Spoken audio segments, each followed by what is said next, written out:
Hello there, it's Frog, and today I will talk about my life, I guess. So recently I bought a new hard drive on ux.ca, a 4TB Western Digital Blue for like $110. Canadian dollars, by the way, not US dollars.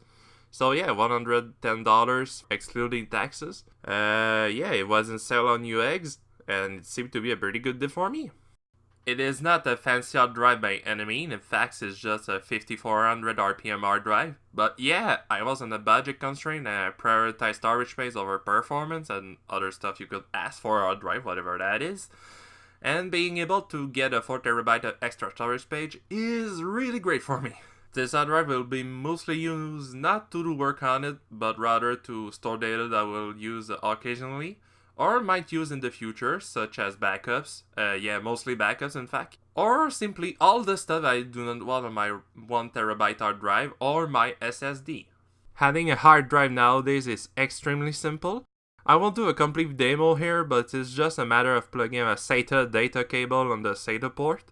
Most people will use the ones available on their motherboard, and plugging that SATA data cable on the hard drive, and then connect the power cable from your power supply to the hard drive.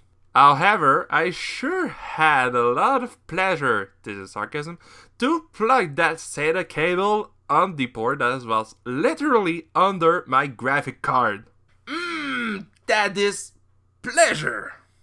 By the way, I am perfectly aware that my computer is really dirty, and I am terribly sorry if it shocks you. Please do not report me to the police for computer abuse.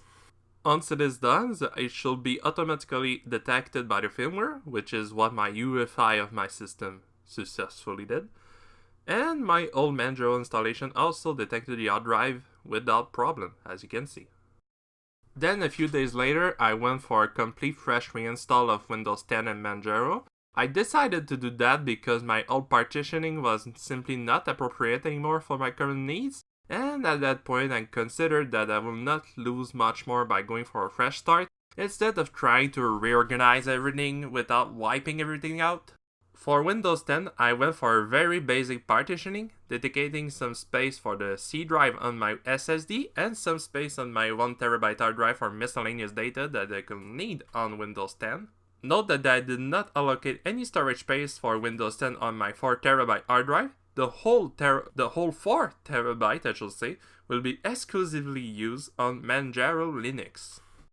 On a side note, I must say that I did not have trouble creating a local account and installation on Windows 10, despite the fact that it really is Windows 10 1909, even if my Ethernet cable was plugged and that my internet connection was working fine. It did insist on using a Microsoft account, as it did in the recent past too.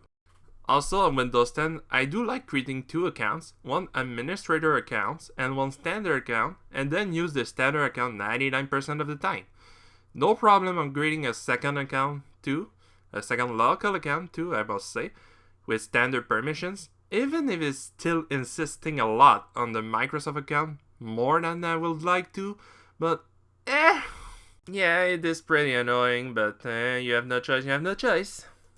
Things get more interesting on Manjaro. I use the default graphical installer to install the system, which is called Calamares. As for the partitioning, I went for manual partitioning. First, I did a second EFI partition on my SSD. Yes, you can have more than one EFI partition on a drive without problem. The idea here is to dedicate an EFI partition for each operating system that I have. Windows 10 has its own EFI partition, and Manjaro will have its own EFI partition. The EFI partition for Manjaro will be mounted in /boot/EFI. Then the / partition will be on the SSD.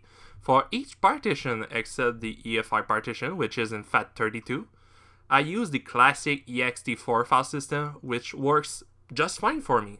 Then the /home partition will be on my 1TB hard drive.